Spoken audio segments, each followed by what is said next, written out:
சிவகங்கை மாவட்டம் சிராவயிலில் காந்தியடிகள் ஜீவானந்தம் நினைவு மணிமண்டபத்தை முதல்வர் மு.க.ஸ்டாலின் திறந்து வைக்கிறார். அந்த காட்சிகளை பார்க்கலாம்.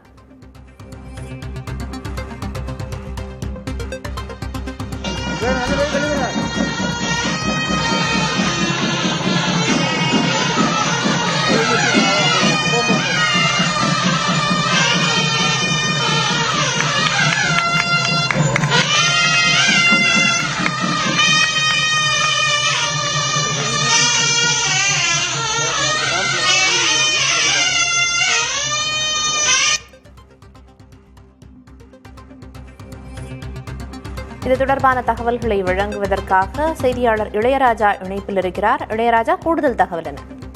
சிவகங்கை மாவட்டம் திருப்பாத்தூர் சட்டமன்றத்துக்கு உட்பட்ட சிராவயிலில் அருகே தோழர் காந்தியடிகள் ஜீவானந்தத்தின் மணிமண்டபத்தை சுமார் 3.21 கோடி ரூபாய் செலவில் கட்டப்பட்டுள்ளது.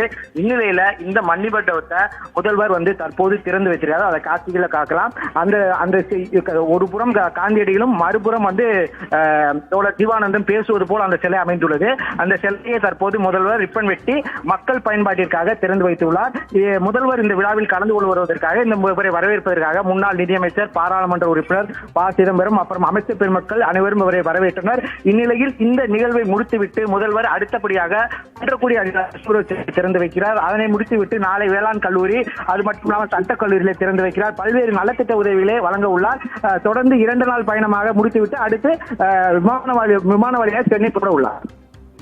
சிவகங்கை மாவட்டம் சிராவயிலில் காந்தியடிகள் ஜீவானந்தம் நினைவு மணிமண்டபத்தை முதல்வர் திறந்து வைத்த அந்த காட்சிகளை பார்த்தோம். முதல்வரோடு நிகழ்வில் யாரெல்லாம் பங்கேற்றிருக்காங்க? மணிமண்டபம் குறித்த மேலதிக தகவல் இருக்கா இளையராஜா? இந்த மணிமண்டபத்தை பத்தி சொல்லணும்னா, காந்தியடிகள் தோழர் ஜீவாவை நேரில் பார்த்திருக்காரு. அதை நினைவு கூறும் மூலமா தான் இந்த மணிமண்டபம் இருக்கு. காந்தி பத்தி ஜீவானந்தத்தை கேட்டிருக்காரு. அவரு உங்களுக்கு என்ன, ஏன் இவ்வளவு சுதந்திர போராட்டத்துல ஏன் இவ்வளவு போராடுறீங்க கேட்கும் போது, எனக்கு தேசம் தான் எந்த சொத்து இருக்குன்னு, எனக்கு தேசம் தான் சொத்துன்னு சொல்லியிருக்காங்க. நீங்க தான் சிறந்த போராட்டக்காரன். அந்த நிகழ்ச்சி சம்பவத்தை தான் வரலாற்றை குறிப்பிடுகிறாங்க. அந்த நிகழ்ச்சி சம்பவத்தை நினைவுபடுத்துவதா இந்த மணிமண்டபம் அமைக்கப்பட்டுள்ளது.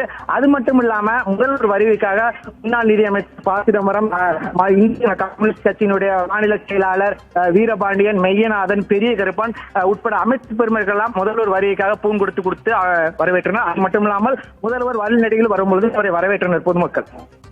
விரிவான தகவல்களை வழங்கியதற்கு நன்றி இளையராஜா.